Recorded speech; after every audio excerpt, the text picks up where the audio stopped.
in Genesis chapter 5. Genesis chapter 5. From verse 22. And Enoch walked with God after he begat Methuselah 300 years and begat sons and daughters. 24. And Enoch walked with God, and he was not, for God took him. Obviously, that man, the Lord sanctified him. Or what do you think? Wasn't he sanctified? Wasn't he holy? For 300 years, when all the people around were corrupt and evil, for the Lord to make him walk with the Lord 300 years, that's what we want, and it will happen. Genesis chapter 39. Reading there from verse 2. Genesis 39 verse 2. And the Lord was with Joseph, and he was a prosperous man, and he was in the house of his master, the Egyptian. Well, you know the story. Eventually, the wife of that master fixed eyes on him and said, do this with me. His father was not there. His mother was not there. His brethren were not there. The Israelites that had a little glimpse before the law came, had a little glimpse of how a person should live, they were not there. He was alone.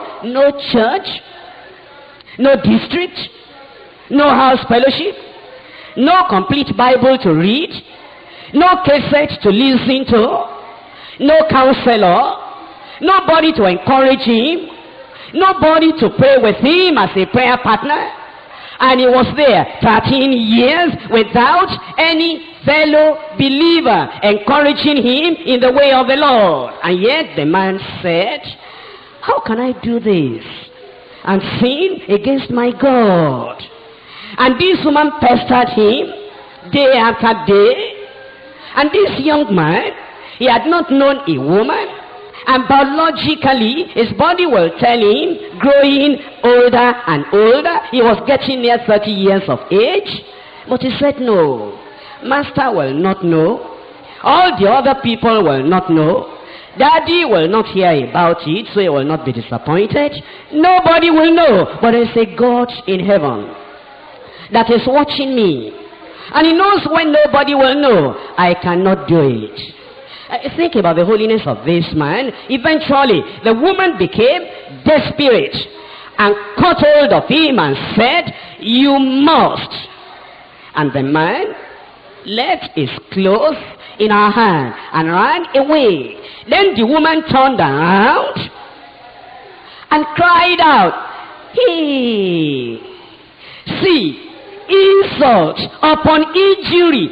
This slave that they bought with money came to us here as a sweeper of the ground, as a house servant. See, he came to misuse me, mess me up. When I cried, then he ran out. If you were as deeper as you are, will you not go to the press and publish something in the press so they don't spoil your name? Holiness closed his mouth. The master came back, and the wife said, you see what you have done? You see this slave you brought in here? He wanted to mess me up. And when I cried, because I'm a faithful wife, holy, righteous wife, you know me, husband, that I will never do anything. This boy, he wanted to spoil my faithfulness and loyalty to you, my husband. The man was even so angry, he didn't ask any question, just took Joseph. And Joseph didn't complain, and Joseph didn't grumble, and Joseph didn't fight, and Joseph didn't report to anybody, and Joseph didn't say, if this is where holiness will land me, no more holiness. That God that cannot defend me at this time, no more holiness. He went to the prison. And when he was in the prison, he didn't tell the jailer, I'm innocent, I'm a good man. He just kept on walking in his way. All the lies they told about him, told against him, all the lies were there. He will not open his mouth. He will not change his character. This is holiness. This is holiness. And then they brought two servants there. He woke up in the morning and he saw those two servants. And those two servants were sad on their facial appearances. If you are If you are sad, what are you sad about? I have my own cross I am carrying. I have my own burden I am bearing. I have my own problem I have not solved. If you are sad, that's your business. But no, holiness. Oh, he said, why are you sad? Why is your countenance turned down? Oh, they said, we had a dream.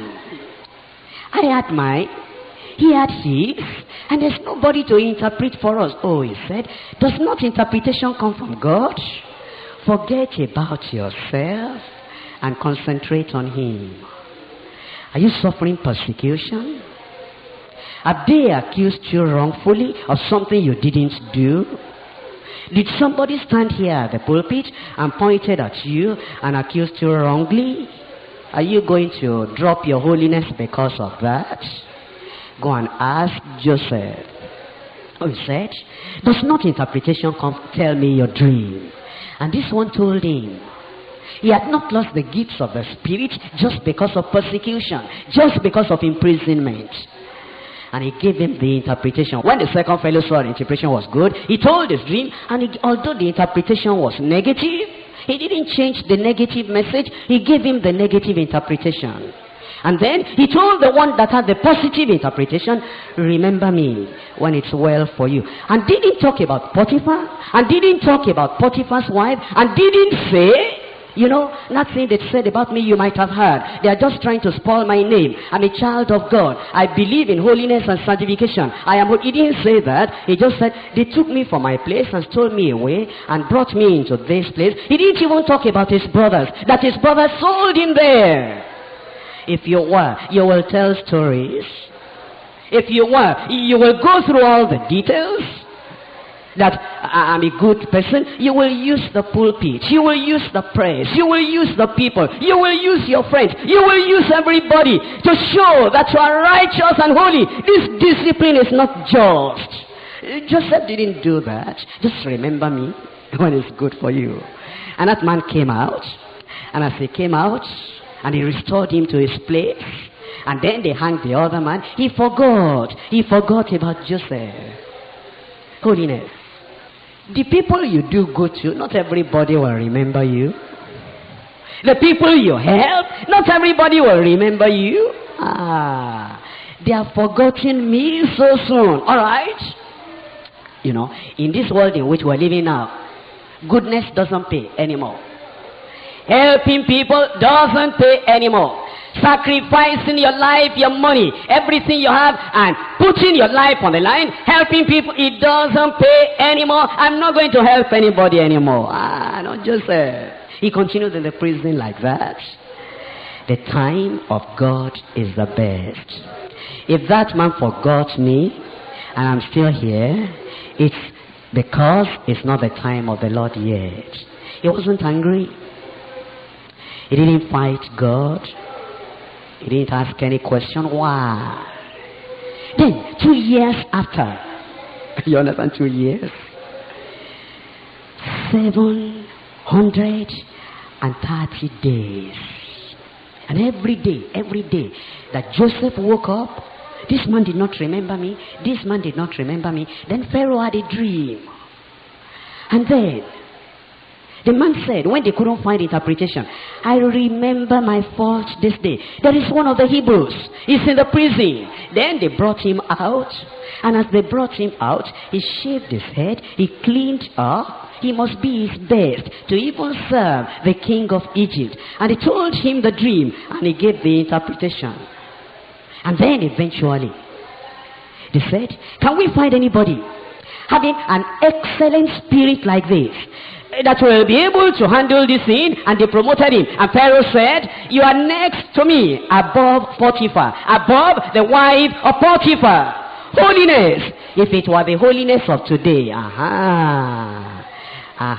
no condition is, tell me, no condition is permanent. Potiphar thought, he is up there, I am down there, threw me in the prison. Here we are now, the table has turned. I am up there, Potiphar is down there. First of all, wife of Potiphar, where are you? Oh, okay, guards, lock her up.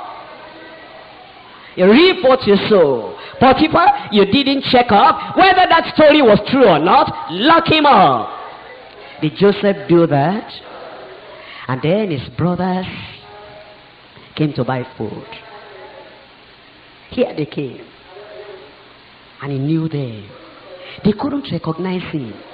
He didn't speak in their language. He spoke in the Egyptian language with an interpreter. And while they were going, he gave them all the food they wanted. And he told the servants, put their money back into their bags. And as they got to the inn, lo and behold, as they opened their bags to give provender, feed to their animals, everyone saw their money there. Joseph. But Joseph, he was holy and wise. And the combination of holiness and wisdom is very important. So that they will come back, he delayed one of them. And so when they got back home, one of them was missing. And then, so that he will see his junior brother Benjamin, he said, that Benjamin, if you don't bring him back, you will not see my face. And eventually, you know the story. They brought Benjamin back. And he saw Benjamin. He remembered the milk of human family love. He wanted to cry. So he rushed out, went to cry, washed his face, and came back. Eventually, he told all the Egyptians to go away. He said, I am your brother. I am Joseph, whom you sold into Egypt. Is my father yet alive? No. Don't accuse yourself. You didn't do it. God permitted it. All things work together for good. For them that love God. To those who are called according to his purpose. Benjamin, you recognize me now? I'm your senior brother. Judah, Reuben, Simeon, Levi. How are your families now? And your children? How is daddy? Can he still walk? See this famine. Go back and get your family. I will feed you free of charge. I will not punish you. Benjamin, tell my father that his son, beloved son, is still alive. They couldn't talk. They went back home. They told their father, Joseph is still alive. He couldn't believe. And the Lord came to him in a dream. And he said, Jacob, go. I will be with you. He got there. And Jacob saw Joseph, embraced him. They wept on one another. And Jacob said, now I can die. I have seen Joseph. And Joseph never told his father, Daddy, what did they say happened to me? These, my brothers, were the people that sold me. He never told his father until his father died. And when his father died, they buried the father with a great mourning and lamentation. Then they came back. And all his brothers said, now, Jacob our father is dead. This Joseph, what he could not do when daddy was alive, he's going to punish us. And they all went to Joseph and said, they were prostrating. He told them many years ago, we were in the field. And we had sheaves. And all the sheaves bent down, lay down. And mine was standing. Are you going to reign over us? The same became fulfilled. They lay before him. And they said, your father said before he died, don't count the iniquity of your servants, anything. He said, what are you talking about? Are you still remembering that? I have forgotten that. Am I God? I will not touch you. That is holiness. If God can do it for them in days of old, what are we doing with hatred in our heart? You want to revenge. Why? Let God make us holy and righteous. Let's live like a family. And whatever Levi did, Judah did, Simon did to hurt you, you are in the prison. Why do you remember that? Forget it. Serve the Lord. Where you are going, God will take you there. Whatever they do, whatever imprisonment, that dream that God gave you many years ago, you will get there. Don't fight any man. Commit all your ways to the Lord. Rise up. Let us pray.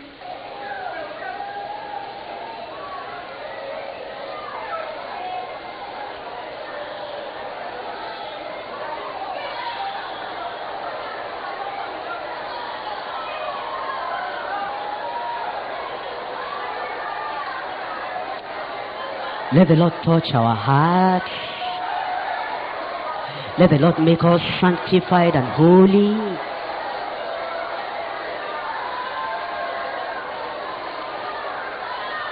He can do it.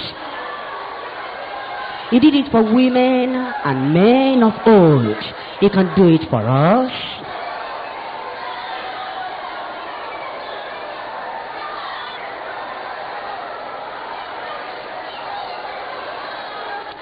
He will do it. He loves you. He will do it. He's done it for other people. He will do it for you.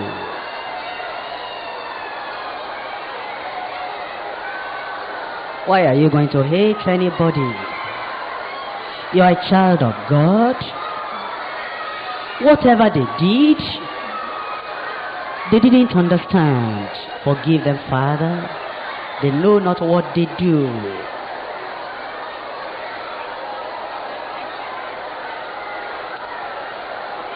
Let him sanctify you. Let him make you holy.